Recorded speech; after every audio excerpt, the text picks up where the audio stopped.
Think the Academy respects sci-fi? Think again. For decades, Hollywood's elite turned up their noses at some of the most mind-bending, visionary films ever made. Ever wonder why masterpieces that redefined cinema got 0 golden statues? The truth will make your blood boil. These overlooked gems didn't just predict the future, they created it. Primer, 2004. Forget Marvel's time travel nonsense. Primer is the most brain-melting time paradox ever committed to film. Made for just $7,000 by a guy with an engineering degree and 0 film school experience. Director Shane Carruth crafted a puzzle box so complex that internet forums are still arguing about its timeline 20 years later. The story follows 2 engineers who accidentally discover a time travel in their garage, then slowly descend into paranoia and betrayal as multiple versions of themselves begin manipulating events. What makes this film absolute genius is its refusal to hold your hand. No exposition dumps, no convenient explanations, just raw, unfiltered temporal chaos that demands multiple viewings. The technical dialogue sounds authentic because it is. Carruth's background in mathematics and engineering meant every line feels ripped from an actual lab conversation. Critics were stunned. Sundance awarded it their grand jury prize, and Roger Ebert called it a film for true science fiction fans, while admitting he couldn't fully grasp it on first viewing. Meanwhile, the Academy didn't even glance in its direction, despite Primer influencing everything from Looper to Tenet. Christopher Nolan himself cited it as inspiration for his own time-bending narratives. Today, Primer stands as proof that revolutionary sci-fi doesn't need massive budgets, just massive ideas and the courage to never dumb them down for mass consumption. When was the last time a blockbuster respected your intelligence like that? Dark City, 1998. Before The Matrix blew everyone's minds, Dark City was quietly revolutionizing the reality is a lie concept. With visuals so stunning, they still hold up today. Alex Proyas created a perpetual nighttime metropolis, where mysterious pale beings called the Strangers literally rebuild the city every midnight while manipulating human memories. Our hero John Murdoch wakes up with no memory, framed for murder, and discovers he can manipulate reality with his mind, setting up an existential showdown. The film is a visual feast of German expressionism, film noir, and gothic horror fused into something utterly unique. Those swirling, impossible architecture shots, they inspired the Wachowskis so directly they later used Dark City's actual sets for The Matrix. But Hollywood's Golden Boys apparently missed the screening. Roger Ebert gave it a perfect 4 stars and later added it to his great movies list, calling it a triumph of art direction. The film's philosophical questions about what makes us human, are we our memories or something more, dig deeper than most Oscar darlings would dare. While Dark City struggled at the box office, partly thanks to studio demands for a clumsy opening narration that spoiled the mystery, it's now rightfully recognized as a visionary masterpiece. The Academy couldn't be bothered to nominate it for anything beyond a sound mixing award. Meanwhile, a certain insect documentary took home the gold that year. Justice? I think not. Gattaca, 1997. Designer babies, genetic discrimination, and the human spirit's triumph over scientific determinism. Gattaca wasn't just ahead of its time, it basically mapped out our entire ethical debate about gene editing decades before CRISPR made headlines. Ethan Hawke plays Vincent Freeman, a faith birth with genetic imperfections, who assumes the identity of a genetically perfect but disabled athlete to fulfill his dream of space travel in a society obsessed with DNA perfection. The genius of Gattaca lies in its restraint. No laser guns, no spaceships dogfighting, just a chillingly plausible near future where your genetic code is your destiny. Director Andrew Niccol created a retro-futuristic aesthetic using striking architecture and vintage cars, modified to look futuristic, giving the film a timeless quality that hasn't aged a day. The film's famous swimming sequence, where Vincent and his genetically superior brother race into dangerous waters, captures the entire theme in one perfect scene. I never saved anything for the swim back, Vincent explains, revealing how his willingness to risk everything gives him an edge no genetic enhancement can match. Critics recognized its brilliance immediately. The Washington Post called it one of the smartest and most provocative of science fiction films, while Entertainment Weekly praised its elegant minimalism. Yet, the Academy barely acknowledged its existence, nominating it for a single art direction award it didn't win. Meanwhile, scientists at NASA voted it the most plausible science fiction film ever made. Tell me again how the Oscars recognize visionary filmmaking. Children of Men, 2006. Dystopian masterpiece or prophetic documentary? Alfonso Cuarón's Children of Men depicts a 2027 where human infertility has pushed society to the brink of collapse, with the UK transformed into a police state rounding up refugees. When Theo Farron discovers a miraculously pregnant woman, he embarks on a desperate journey that might save humanity. Sound familiar? This film predicted everything from the refugee crisis to authoritarian politics years before they dominated headlines. The technical achievements alone should have swept the Oscars. Those single-take sequences, pure cinematic wizardry. The 6-minute unbroken warzone shot required months of planning and stands as one of the greatest achievements in film history. Cinematographer Emanuel Lubezki created a documentary-like immediacy that drops you into a collapsing world, so believable you can practically smell it. Cuarón's masterpiece isn't just technically brilliant, it's emotionally devastating. Michael Caine's performance as an aging hippie provides moments of levity before Clive Owen's journey plunges into increasingly hellish territory. The film never explains the infertility crisis, instead focusing on the human consequences of a world without future generations. Critics recognized its brilliance immediately. O. Scott called it a credible, fully realized vision of the near future. The film received 3 Oscar nominations for adapted screenplay, cinematography, and editing, but lost all 3. The fact that it wasn't even nominated for Best Picture or Director stands as one of the Academy's most embarrassing oversights. While forgettable fluff took home statues, this generation-defining masterpiece was essentially ignored. The Thing, 1982, body horror perfection that tanked at the box office only to become one of the most influential sci-fi films ever made. John Carpenter's The Thing follows an Antarctic research team infiltrated by a shape-shifting alien that can perfectly imitate any living organism, creating paranoia so thick you could cut it with a flamethrower. The film bombed spectacularly, released just 2 weeks after the family-friendly E.T., with audiences clearly not ready for Carpenter's vision of hostile extraterrestrial life. The groundbreaking practical effects by Rob Bottin remain unmatched even by today's CGI standards. That chest defibrillator scene, those spider-head transformations, all created with mechanical puppets, rubber, and gallons of slime. Bottin nearly hospitalized himself working 24-hour days for over a year to complete the effects. The dedication shows in every frame. Critics savaged it upon release. The New York Times called it instant junk, while Starlog magazine said it was the most horrifying movie ever made. Audiences were equally repulsed. The film didn't receive a single Academy nomination, not even for its revolutionary special effects. Meanwhile, E.T. swept the Oscars with 4 wins. The ultimate irony?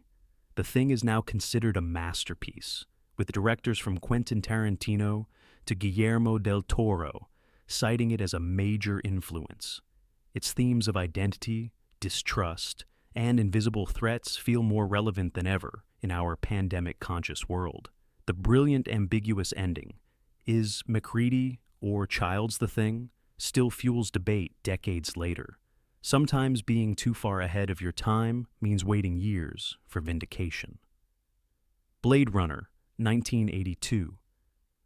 The film that redefined what sci-fi could look like got completely snubbed by the Academy while changing cinema forever. Ridley Scott's neo-noir masterpiece about synthetic humans questioning their mortality bombed at the box office and left critics divided. Harrison Ford's reluctant Blade Runner, hunting down replicants in a rain-soaked, neon-lit Los Angeles, created the visual template for cyberpunk that countless films, games, and anime have borrowed from since. What makes Blade Runner truly revolutionary is its philosophical depth. Roy Batty's final Tears and Rain monologue, partially improvised by Rutger Hauer, stands as one of the most profound moments in sci-fi history, raising questions about consciousness, mortality, and what it means to be human. The film never spoon-feeds answers, instead letting viewers wrestle with its ambiguities, including whether Deckard himself is a replicant. The production design by Sid Mead and Lawrence G. Paul created a lived-in future that felt grimy, multicultural, and believable. Those towering video billboards, the constant acid rain, the mix of futuristic tech with decaying infrastructure, all now standard in dystopian cinema, all pioneered here. Vangelis's haunting synthesizer score perfectly complements the visual poetry of Jordan Cronenweth's cinematography. While nominated for visual effects and art direction Oscars, it lost both and was otherwise ignored. The Academy preferred Gandhi that year, while the film that would influence everything from Ghost in the Shell to The Fifth Element got the cold shoulder. 7 different cuts of the film exist, proving Scott's vision was too complex for studio executives to comprehend. Their loss, our gain. They Live, 1988. Pro wrestling star Roddy Piper uncovers an alien conspiracy controlling humanity through subliminal messages in John Carpenter's savage satire of Reagan-era capitalism. Armed with special sunglasses that reveal the aliens' true faces and hidden messages like "obey" and "consume" beneath advertising, Piper delivers the immortal line, "I have come here to chew bubblegum and kick ass, and I'm all out of bubblegum," before starting a revolution. The film's famous alleyway fight scene between Piper and Keith David lasts an unbelievable 5 minutes and 30 seconds, with both actors performing their own stunts in what's widely considered one of cinema's greatest fight sequences. Carpenter deliberately made it absurdly long as a middle finger to conventional action movie pacing. What elevates They Live beyond B-movie status is its razor-sharp social commentary. The aliens represent the ultra-wealthy class controlling media, politics, and finance while most humans sleepwalk through exploitation. Philosopher Slavoj Žižek called it one of the greatest ideological films of all time, analyzing how it exposes invisible social control systems. Critics were initially lukewarm, dismissing it as schlocky entertainment, while the Academy predictably ignored it completely.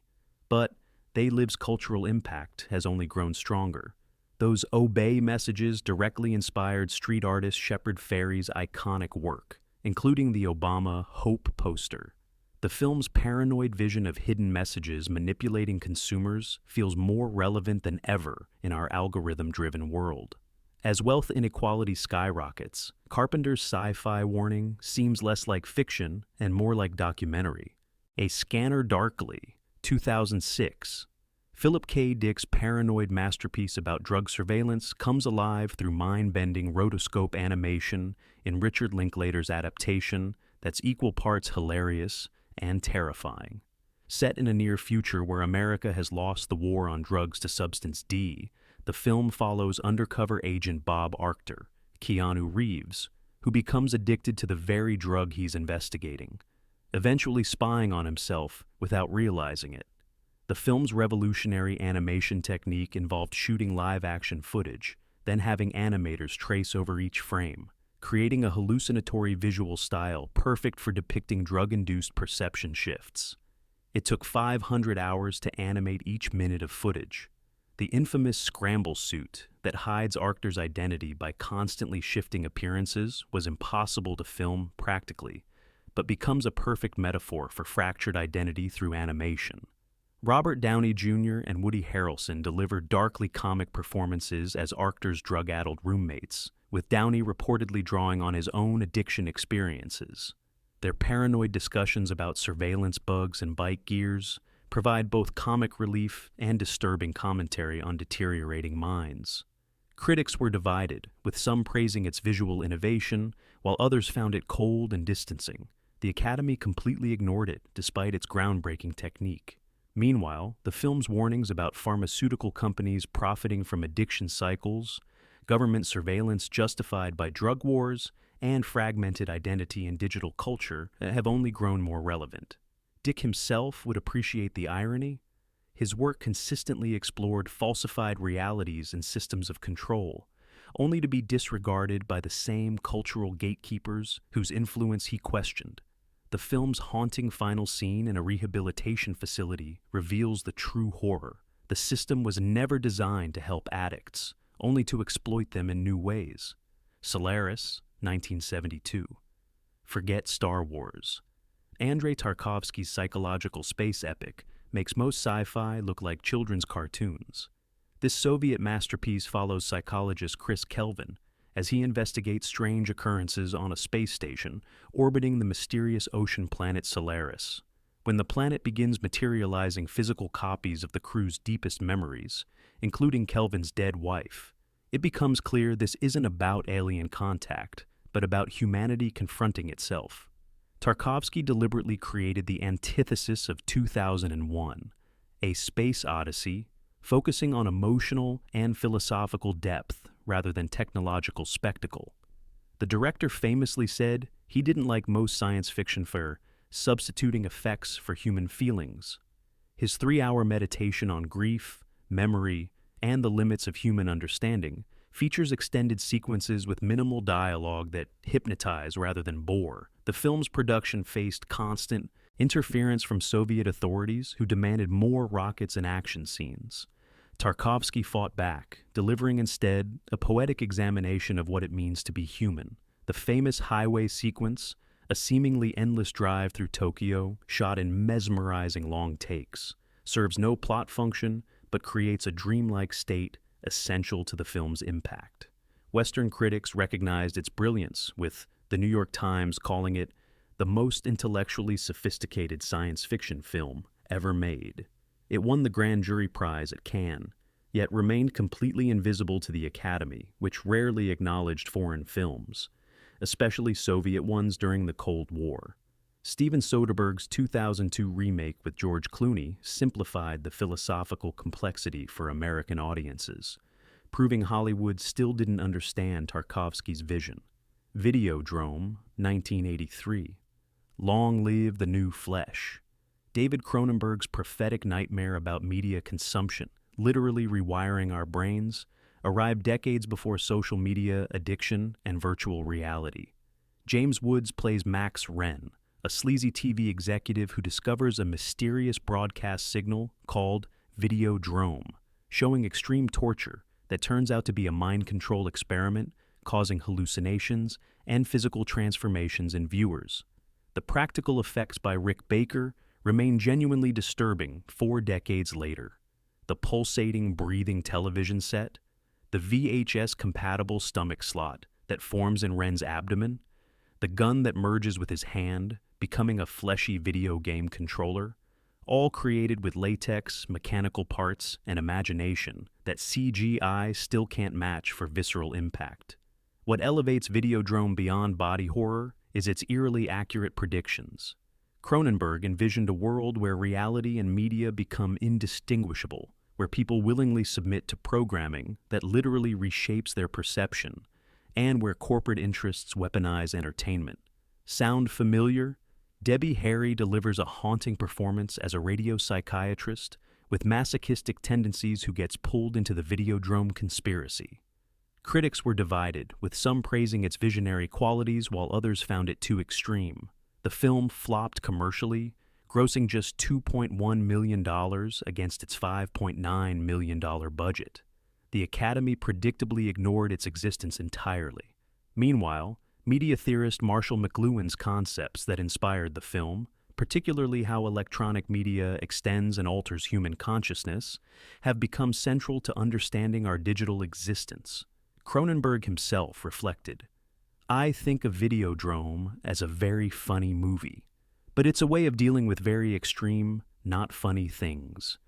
As our physical and digital lives continue to merge, with social media algorithms literally reshaping our brains, Videodrome feels less like science fiction and more like advance warning."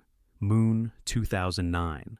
One man, one moon base, and a twist that blindsides you.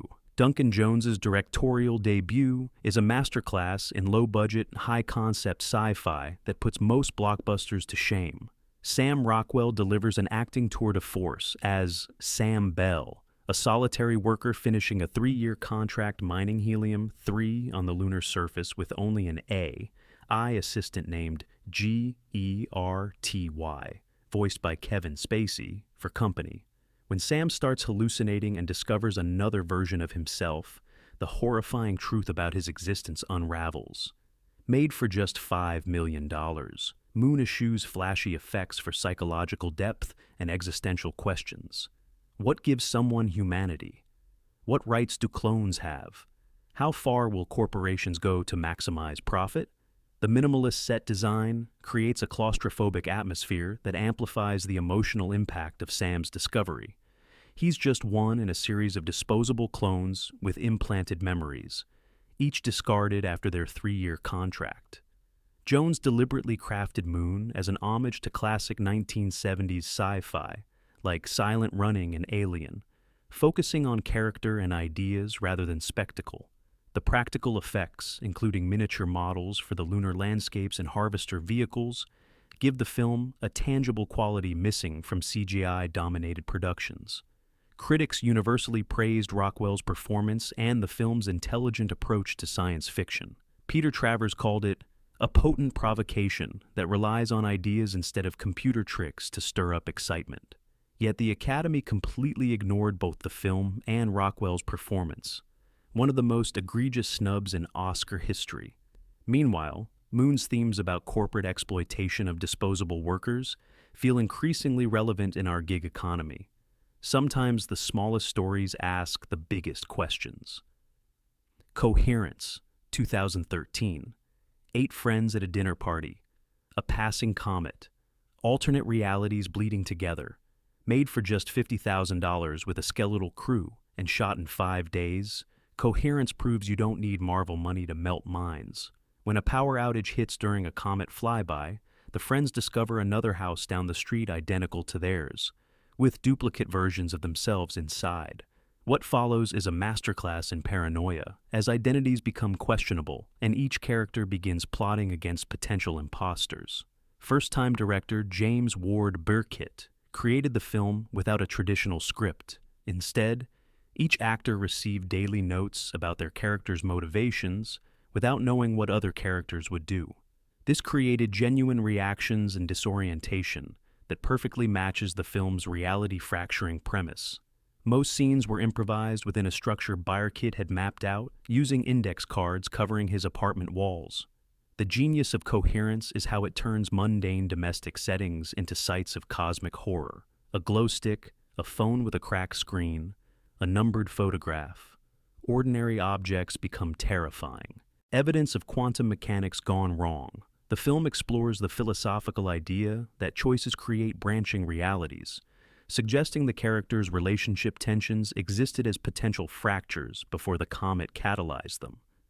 Critics raved about this micro-budget miracle, with The Hollywood Reporter calling it a cerebral puzzle box where the characters are as clueless as the audience. The film won awards at fantastic film festivals worldwide, but remained invisible to mainstream awards bodies. Meanwhile, its influence on smart, low-budget sci-fi continues growing as filmmakers realize great ideas trump flashy effects.